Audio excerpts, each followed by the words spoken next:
Boa noite, turma. Sejam todos bem-vindos aí na nossa última aula. Hoje nós vamos falar justamente aqui do nosso capítulo 10, né? Que é justamente o capítulo que traz aí do Poder Judiciário. Já falamos muito a respeito do Poder Legislativo, Judiciário e Executivo, e hoje nada mais é a gente rever aí essa questão do Poder Judiciário, né? E aí, lá no artigo 2º da Constituição, vem e traz para a gente, né? São poderes da União independentes e harmônicos entre si, legislativo, executivo e o judiciário, né? E os artigos que tratam do poder judiciário dentro do nosso sistema constitucional estão lá elencados do artigo 92 até o artigo 126 da Constituição da República, né? Então, nessa situação e nesse contexto todo, a gente vai justamente analisar aí as questões do poder judiciário. O desafio trazido aí na aula para a gente fala que o artigo 94 da Constituição fala a respeito do quinto, né?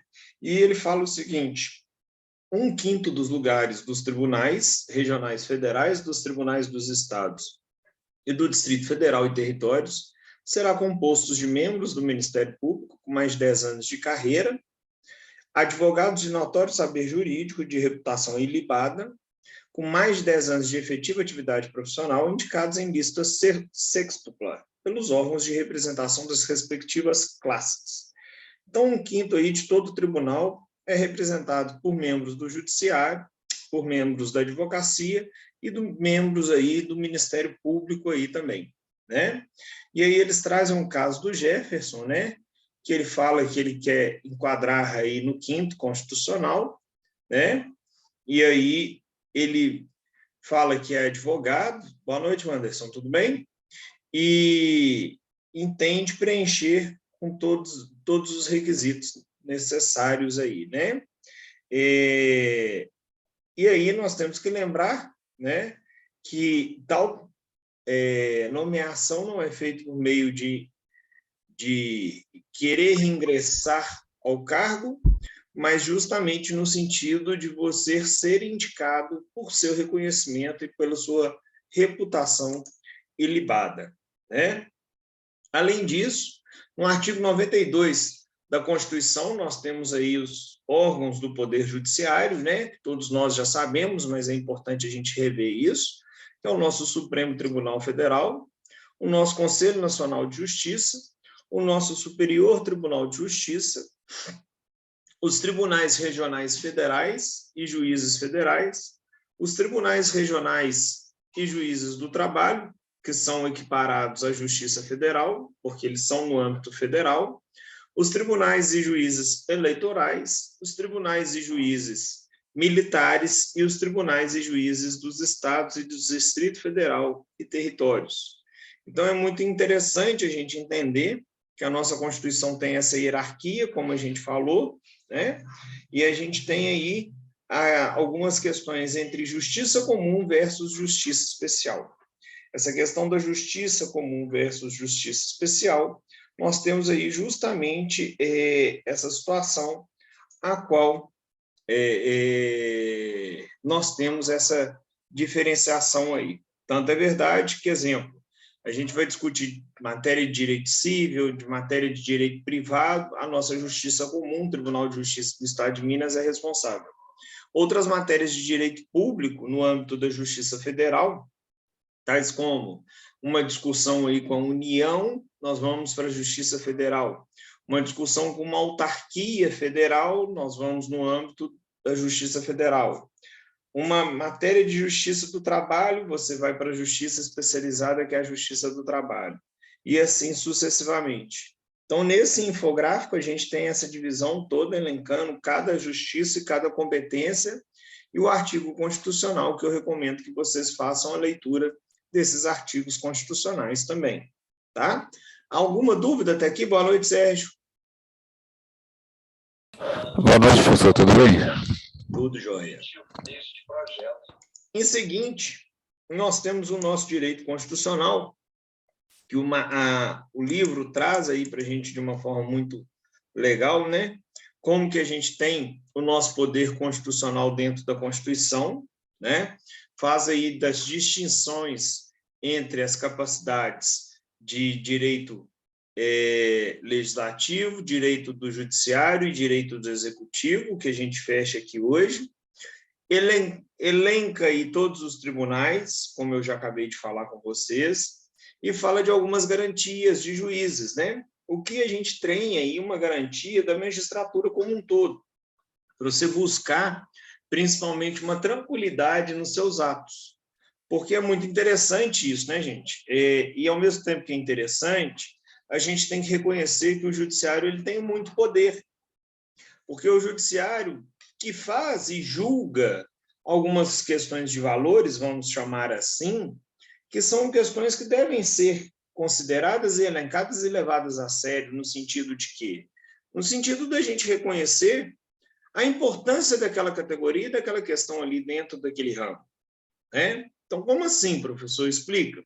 Nós temos garantias básicas, que é a vitaliciedade, a inamovibilidade e irredutibilidade de subsídio. Ou seja, uma vez que você entra para dentro da magistratura, ou seja, uma vez que você pertence ao poder judiciário, como um juiz, ou como um desembargador, ou como um ministro, você não deixa de ter mais a sua redução salarial, você não tem aquela questão de as pessoas te deslocarem para algum lugar que você não queira, uma vez que você conquista determinada entrância, determinada movibilidade, aí você pode ficar nela o resto da vida ou então crescer ainda.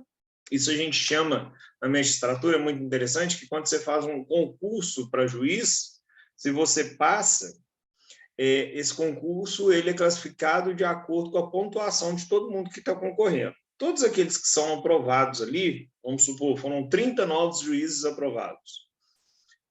Depois que eles são aprovados, eles vão para uma escola da magistratura, ou seja, eles vão para uma escola para aprender a como julgar e como se portarem, como ser juiz. E nessa escola eles são submetidos a vários exames e provas, onde eles vão ser classificados com base na pontuação. E com base na pontuação, eles vão poder escolher qual é o lugar, ou seja, qual é a entrância que tem vaga disponível, que aí eles começam cada vez mais no interiorzão de Minas, né?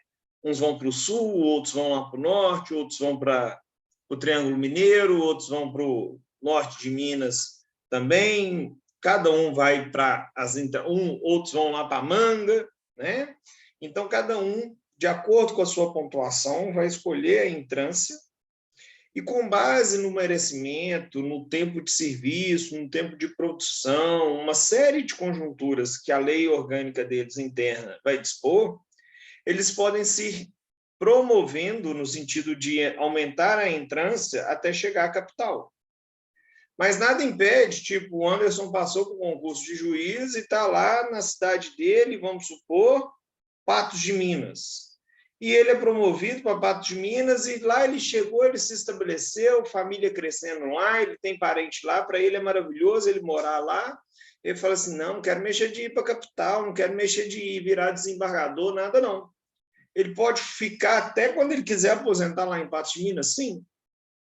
Tá? Então, é isso que a gente chama de inamovibilidade. Ou ele pode ser modificado e mudar de acordo com a carreira dele e com o merecimento que ele queira, ou se ele não quiser e estiver satisfeito onde ele está situado, ele fica ali o resto da vida.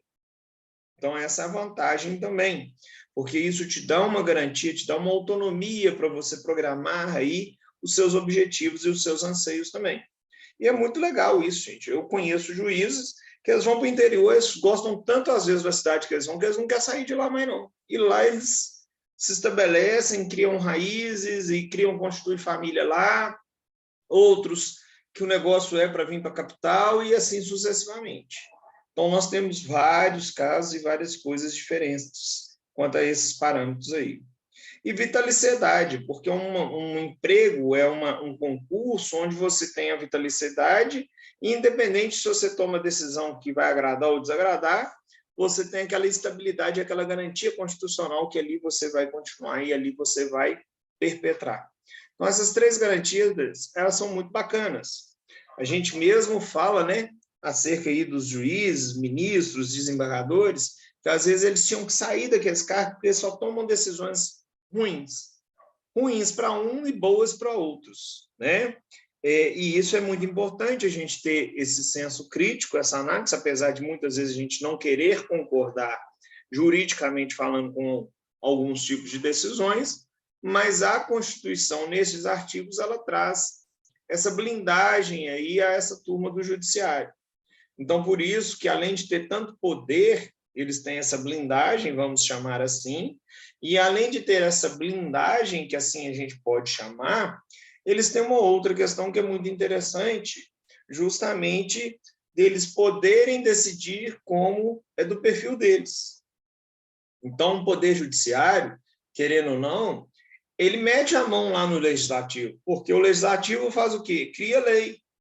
O Congresso Nacional está lá para fazer as emendas constitucionais, né, por meio do Senado, está lá para fazer as leis complementares, as leis ordinárias, mas quem vai virar e falar se está certo ou errado é o Judiciário, porque ao ver a aplicação daquela lei, o Judiciário vai falar, olha, foi feita certinha ou não foi, é ilegal, é inconstitucional. E quem tem capacidade, quem tem competência para fazer e falar sobre isso é o Judiciário.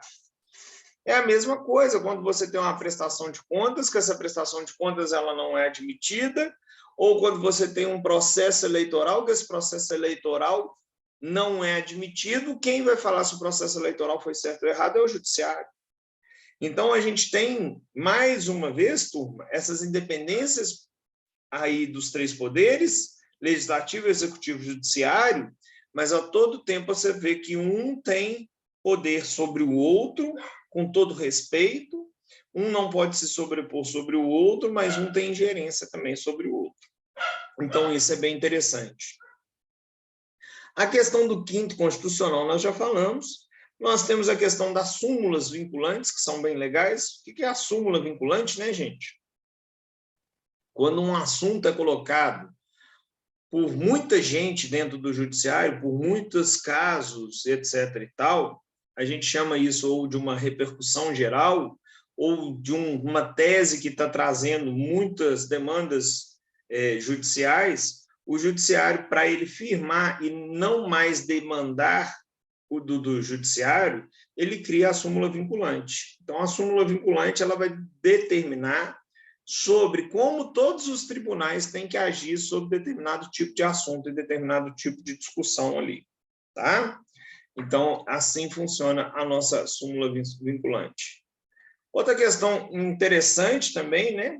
Aqui nós temos a figura do precatório judicial, né? Que um precatório judicial é nada mais quando eu discuto algo na justiça contra um ente público, a nível de município, estado ou união, e eu ganho, e muitas vezes quando eu ganho este valor, ele é um valor elevado para aquela entidade me pagar, e aquilo ali vira um precatório, ou seja, é um reconhecimento que eu tenho um título que o fisco tem que me pagar, o poder público tem que me pagar, e aí eu vou me habilitar e entrar numa fila para poder receber. Ah, professor, o que é essa PEC dos precatórios que está acontecendo aí no governo atualmente, né? Nada mais é porque os precatórios a nível federal, todo ano eles são pagos em dia, e o que o governo quer fazer agora para conseguir cumprir o orçamento dele é não pagar toda a PEC do precatório ano que vem e barrigar isso para os anos posteriores, o que vai criar um efeito manada e um efeito cascata aí, porque aí nunca mais as pessoas que têm precatório federal vão conseguir recebê-los em dia. É igual do Estado. Do Estado de Minas, ele está demorando mais ou menos 17 anos para ser pago. Tá? Dos municípios, aí vai depender de cada município, pior ainda.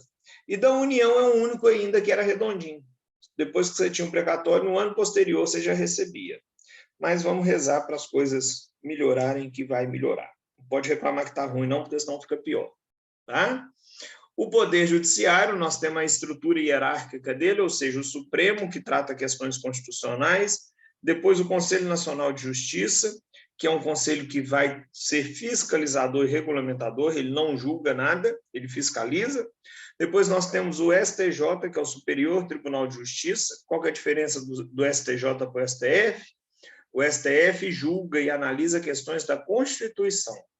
O STJ analisa e julga questões da lei. Lei é diferente de Constituição, tá? Abaixo, os tribunais superiores do trabalho ou os tribunais regionais federais, os juízes do trabalho, eleitoral e dos estados. Ou seja, vai depender da competência do que você está discutindo. Então, exemplo, eu estou discutindo uma questão trabalhista. Você vai para a primeira instância, o juiz do trabalho vai julgar. Recorri, vou para a segunda instância, que no caso de Minas é Tribunal Regional do Trabalho da Terceira Região. Não estou satisfeito com a decisão do Tribunal Regional do Trabalho. Eu vou para onde? Para o Tribunal Superior do Trabalho. E aí, dependendo da matéria, eu posso levar a matéria depois para o STF e STJ. Tá? Na Justiça Comum, eu estou brigando aí com um banco. Estou na Justiça Comum. Quero recorrer, vou para o Tribunal de Justiça, segunda instância. Não estou satisfeito, eu vou recorrer ou ao STJ ou ao STF. Se for questão de lei, STJ. Se for questão de Constituição, STF. Ok? Essas são as observações hoje aí da questão do livro. Na dica do professor é muito legal, né? Nós tivemos a emenda constitucional número 45 de 2004, que foi tida como uma reforma do Poder Judiciário, tá? Então tem um videozinho gravado aí bem legal para vocês, e depois as perguntas e respostas lá, né? Com relação ao Poder Judiciário, o que é certo falar é que ao lado do Poder Executivo e Legislativo, o Poder Judiciário também é um poder da União e todos esses poderes são independentes e harmônicos entre si. Ou seja, um depende do outro, mas nenhum funciona com o outro. Você tem uma independência e uma harmonia. Essa harmonia é essencial para que tudo flua bem, flua de uma forma positiva, flua de uma forma legal. Depois a gente tem, de acordo com o que você aprendeu acerca do 5º Constitucional, é correto a gente falar o quê? O chefe do Poder Executivo vai ser o responsável por escolher, a partir da lista tríplice, o nome do membro a ser nomeado. E esse membro passa aí por uma sabatina, tá? Então, não é eu quero me candidatar. Não, você tem que ser indicado e depois o chefe do Executivo que escolhe. Depois, a súmula vinculante, como a gente explicou, né? Elas têm efeito vinculante no sentido de representar todo tipo de demanda daquele assunto, justamente para unificar um entendimento sobre determinada situação. A reclamação constitucional, né? Nós podemos ter uma reclamação no Supremo aí, né? Para resguardar a autoridade das suas decisões e quando uma decisão judicial ou um ato sejam contrários à súmula vinculante ou que neguem vigência. Vamos lá, o que é a reclamação constitucional, né? A reclamação constitucional, você busca guardar uma prevalência de toda decisão do Supremo, porque o Supremo é o órgão do Poder Judiciário mais hierárquico que temos.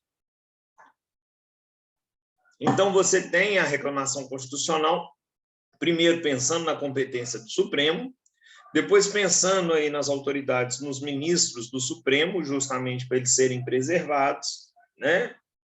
E não deixando aí que essas decisões do Supremo sejam combatidas pelos tribunais inferiores. Então, essa é a situação que a gente tem. E, por fim, falando da reclamação constitucional, que é isso que eu falei, que é um ato jurídico que busca guardar a competência do Supremo, para o Supremo não ser colocado em xeque, como, infelizmente, vem sendo colocado, independentemente da gente concordar ou discordar com as decisões do Supremo. Não é uma questão política, tá, gente? De jeito nenhum. O Supremo está bom, está ruim por conta do governo A, B ou C ou D. Não, livre-se desse tipo de ideia. Querendo ou não, o Supremo é composto, sim, por membros do Poder Judiciário, sim, mas o Supremo guarda a nossa Constituição e o Supremo tem um caráter aí de regular essa questão constitucional. Agora, que é claro que o professor Eduardo e que vocês, alunos, vão ter muitas coisas durante a vida inteira que vocês vão concordar ou discordar com a decisão do Supremo, óbvio. Tá? E aí a gente vê que o Supremo ele tem esse tipo de ingerência.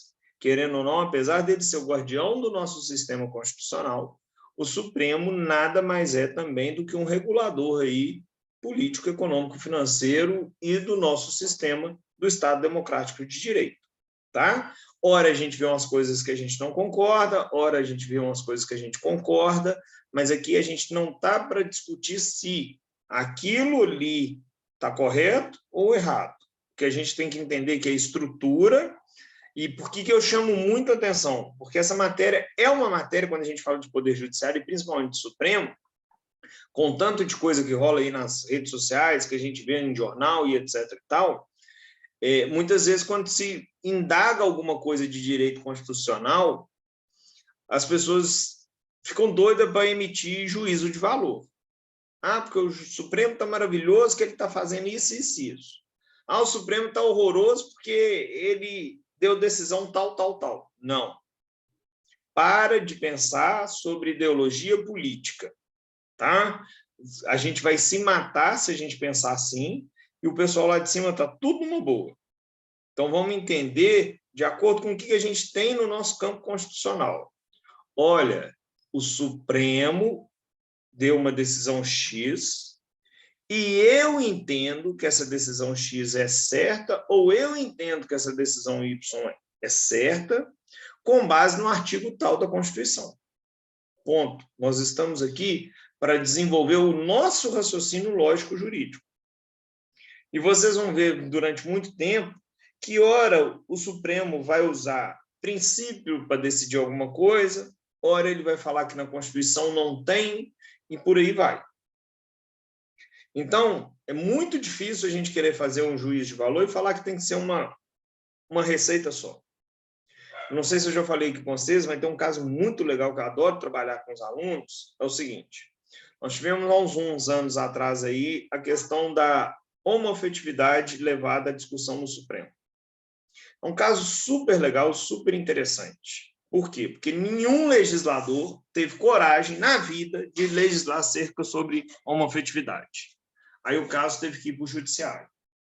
Aí o Supremo, de uma forma brilhante, reconheceu o direito à homoafetividade. Ou seja, por quê? Porque não tem lei falando, ninguém queria propor um projeto de lei, ninguém queria sancionar, ninguém queria fazer nada. O caso foi parar no judiciário e o judiciário falou, já que não tem lei, a gente vai regulamentar e a partir de hoje a união homoafetiva ela é admitida. Todos os 11 ministros deram voto nesse sentido. O mais legal é que cada voto tinha um tipo de fundamentação jurídica diferente, então fica aí um caso muito legal para quem quiser aprofundar. E, além de tudo, o mais interessante, no dia seguinte, todos os cartórios eram obrigados a reconhecer a união homoafetiva. Bacana, super. Aí, uns 5 anos atrás, uns 4, 5 anos atrás, chegou um caso no judiciário, que é o famoso, no Supremo, tá? No judiciário já tinha mais de 20 anos. Chegou um caso muito interessante, que é a famosa desaposentação. A gente trabalha até uma idade, consegue aposentar, mas continua trabalhando. E aí, se você continua trabalhando, você continua contribuindo, e, consequentemente, se você continua contribuindo, você continua pagando e seu fator previdenciário ele vai melhorando porque você está ficando mais velho. O que muitas pessoas faziam? Pedia a desaposentação e reaposentava com um novo cálculo. A gente conseguia eliminar, conseguia tudo, o caso chegou no Supremo. Se você for analisar, está mais do que certo. Uai, você ficou mais velho, continuou trabalhando, continuou produzindo, continuou pagando para o sistema, e agora você tem um fator que você pode ter uma aposentadoria melhor, por que não fazer um novo recálculo, né? Pois então, isso chegou no Supremo, sabe como que o Supremo decidiu? Nós não podemos decidir porque não tem lei falando sobre a desaposentação e a reaposentação. Então, se não tem lei falando a respeito disso, cabe ao legislativo criar uma lei sobre isso. O que eu estou mostrando? Que 2 casos completamente diferentes, que falavam justamente sobre a ausência de lei, uma hora o Supremo foi lá e decidiu sobre princípio, já que tem um princípio da família, princípio disso, princípio daquilo, a partir de hoje todo mundo aceita a união afetiva e reconhece isso via cartório. Sou contra? De jeito nenhum. Sou muito a favor e achei muito sábia. Por que eu estou contando esse caso?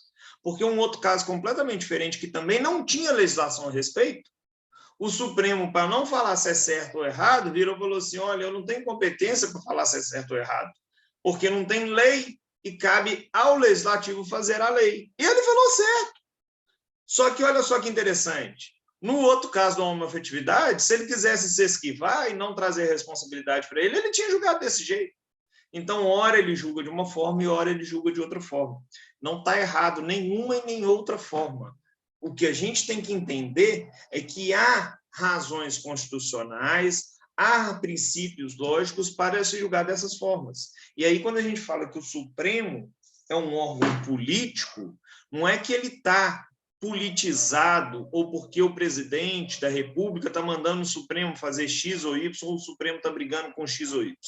Não, é porque ele faz a análise do que o nosso sistema constitucional e democrático de direito pode, como pode, e aplica da forma que a maioria lhe entende.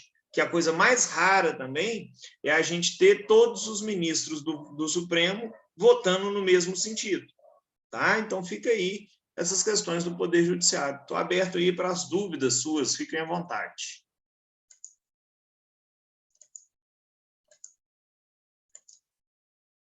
Ninguém com dúvida? O negócio não é moleza não, né, professor? Eu particularmente acho lamentável, né, essa decisão aí. Creio que não somente eu, né? Não, todo mundo. Mas se você, aí você vira e fala assim, poxa, então isso aí é uma decisão política? Claro que é política econômica. Por quê? Porque senão as pessoas simplesmente fariam o quê? As pessoas, todo mundo, o rombo de desaposentação que ia ter. Entendeu? Então, nós temos esse efeito aí dentro do nosso campo. Exatamente. O grande problema é que sempre tirando do trabalhador, né? Deles lá nunca tiram. Nunca tiram. Só aumentam. Também não. Nós temos que trabalhar e mudar na Sim, né? Verdade. Mais alguma dúvida, turma? Ô, turma, foi um prazer estar com vocês esse semestre. Deus que vem, nós estamos presencial, firme e forte, né? Ficando longe desse trem aí, se Deus quiser. Estamos aí contando com vocês. Eu desejo a todos um excelente restinho de 2021, um maravilhoso 2022 para nós, com muita saúde, muita bênção, muita paz e tudo de bom. E qualquer coisa que vocês precisarem, meu WhatsApp está aí, meu celular está aí, vocês fiquem à vontade, pode me chamar, tá bom? Obrigado, meu professor. Obrigado mesmo. Professor, muito obrigado, professor. Então tá joia, gente. Um abração, fiquem com Deus, viu? Um abraço. Um abraço, até mais. Até mais.